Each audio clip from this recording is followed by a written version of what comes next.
Polling from the University of Texas and the Texas Politics Project show that Governor Abbott is now leading 11 points over his Democratic opponent, nominee Beto O'Rourke, in the race for Texas governor. This poll, however, was released prior to that Supreme Court draft opinion on overturning Roe versus Wade. Here to talk about this is Glenn W. Smith, Senior Strategist for Progress Texas, and James Dickey, CEO of J.D. Key Communications.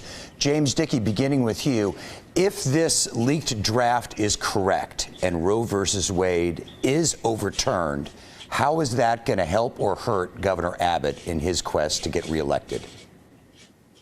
Well, this is a thing we've worked for decades. So if true, it'll be announced in June, probably, whether it is actually true. If true, it is unlikely to have any different of a result than it had when Wendy Davis had her infamous filibuster back in 2013. And even though movies were made out of it and it was front cover and she was, put in to run against Governor Abbott, she ended up losing against him by more than both her predecessor and her successor, even though they were a lot less well known. Okay. Americans and Texans are comfortable with voters deciding on this. Glenn Smith, if this leaked draft is the case and Roe versus Wade is overturned, what is that going to mean to Governor Abbott and to Beto O'Rourke in this election? It's a dramatic attack on the privacy rights of all Texans and Americans. So there will be a significant backlash from voters. There's no doubt about it. One big change this time, over the years, as this fight against a woman's right to make her own medical decisions, the biggest invasion of privacy there could be, many women didn't believe it would ever be taken away. They thought it was so extreme, it simply wouldn't happen. So it didn't have the impact on elections it's going to have now, as they actually are taking that away, intervening between women and their doctors, politicians in the room intervening between women and their doctors. You can bet there'll be a significant backlash against Abbott and other Republicans. James, 57% of Texans are against this trigger law that makes abortions illegal in Texas if Roe versus Wade is overturned. Are GOP candidates going to pay come this November?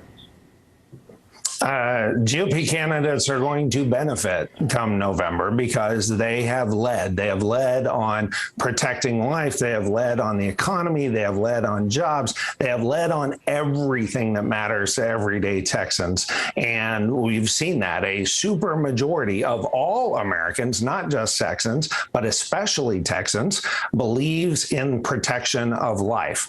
And Democrats are so extremist that in California, they now have a bill going saying it's okay to kill a baby after it's born.